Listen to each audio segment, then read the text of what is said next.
So we have a number of questions from the internet that we'd like to try and answer today. One person asked, why is the picture so blurry? Well, that's an interesting question, and the answer is that it's not blurry. And the reason it's not blurry is because we've zoomed in so much that we're at the very limit of the resolving power of the telescope when we show that image. In fact, that's the sharpest image that's ever been made by any technique. But what was the biggest challenge in imaging a black hole? Well, okay, this is a big question because there were many big challenges in imaging a black hole. First, based upon the size of the black holes and how far away they are, we knew that at the wavelength we needed to use to image them, we would have to build a telescope that was the size of the entire Earth. So obviously we couldn't build this Earth-sized telescope, and so a bunch of scientists got together and figured out, okay, how do we make a computational telescope the size of the Earth? And so this has been something that for over a decade, the collaboration has been building. And so there's been a lot of technology that had to be developed to get over this hurdle of how do we connect telescopes from around the world. But then once we had collected this data, there were also a number of challenges. One was, how do we get the data? It's so much data, and that in itself is a challenge. And then how do we reduce it down to get the measurements that we can use to making an image? And then the part that I had a big focus on is how do we take those measurements and make a picture? And that in itself is also a challenge, because if we had covered the globe in telescopes, if we had tiled the entire globe in telescopes, we would have the information we need to make a picture. But because we only have a small number of telescopes around, that means there's gaps of missing information. And so we had to come up with techniques to intelligently fill in those gaps. And we had to do it in a way that we weren't biasing our picture. It was a big challenge to make sure that what we were seeing in that image was real and not just something that we wanted to see. So really every step of the way it was difficult, from going to exotic places like the South Pole and gathering the data and designing the systems that could take these data in such volumes and making the data robust and reliable. Yeah. All the way through to your imaging efforts. I'm not sure that we could really identify which one is the most difficult. We literally went to the ends of the Earth Yes. to make the picture. How much data is actually contained in that single image? So that's an interesting question, because when we take the data at the telescopes, it's an enormous amount of data. So much data that the disk drives on which the data are stored weigh several tons. It's petabytes of data. But the image itself, the picture that you've seen, is just 100 by 100 pixels. It's a tiny amount of data. What we're trying to do is distill and tease out the information from this vast volume of data until we're left with the information that we really want, which was the picture. Yeah, I think one point to make sure we clarify is that just because you have a lot of data doesn't mean there's a lot of information in that data, right? So we collected petabytes of data, but it could be reduced to megabytes of measurements that we then used to make a picture. So although we had lots of data, we actually had a problem of not having enough information on its own without the algorithms that we've developed to make that picture. And so that's why they all works together. Yeah, one analogy might be like panning for gold. You may need to pan through hundreds of tons of material to get just a little bit of gold. Well, the raw data that we collect at the telescopes is that tons and tons of material, and the gold is the picture at the end. What would it look like, or how would it feel like if someone crosses over the event horizon? Well, it's not a wise thing to do, but it actually depends a tremendous amount on how massive the black hole or how big it is. If it's a small one, somewhat paradoxically, the tidal forces as you get close to the event horizon would be so strong that it would get very uncomfortable very quickly, and you would soon start to resemble toothpaste. And you may or may not go over the event horizon before that happens. But with a really massive black hole like M87, the tidal forces are very small at the event horizon, so you would cross over the event horizon and you really wouldn't feel anything. The only thing that you would notice is that your view of the rest of the universe would start to fade away. Is the color true to what would be observed at a fixed distance away? Actually, no. The color that we use is just We just use that color so you can easily see what the black hole looks like. And actually the wavelength that we use to see the black hole is longer than what red wavelengths are. So these are longer radio wavelengths. So we actually can't see what color it would be. It's not a visible wavelength. And so we use the color, the pseudo color basically, to help show different contrasts and different features in the image. And also to give you the impression that it's hot, because this around the black hole, it's hundreds of billions of degrees.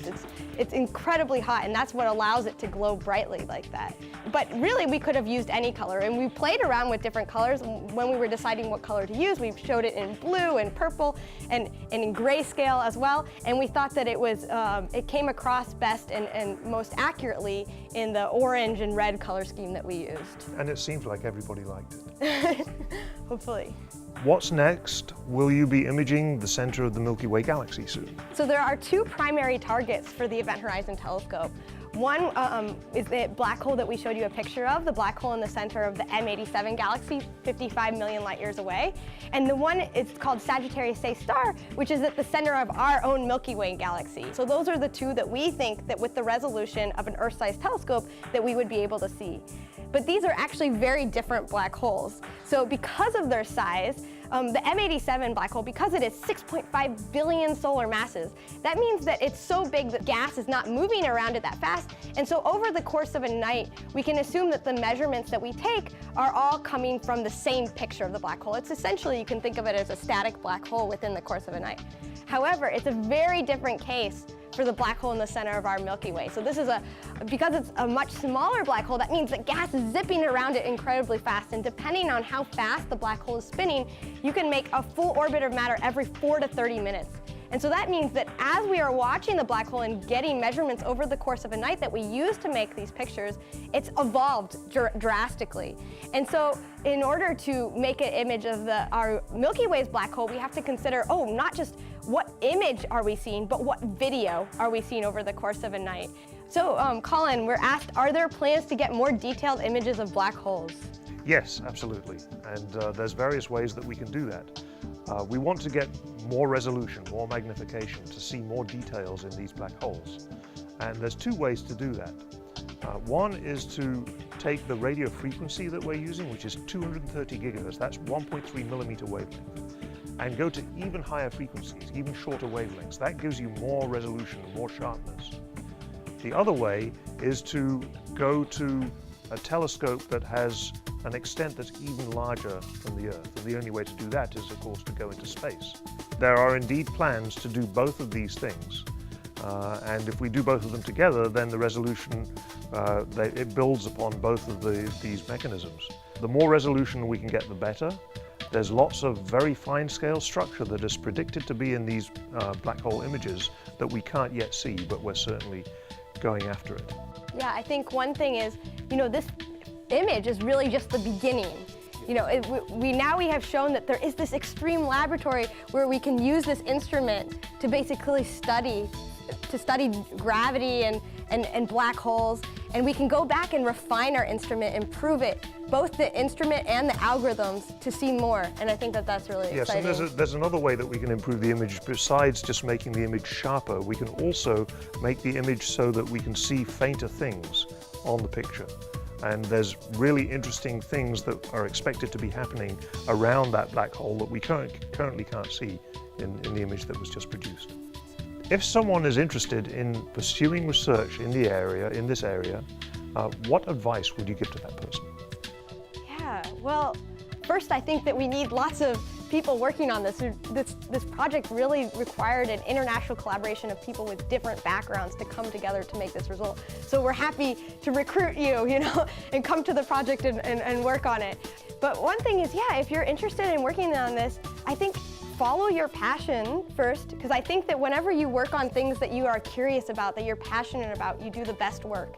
And so that's, I think, a number one.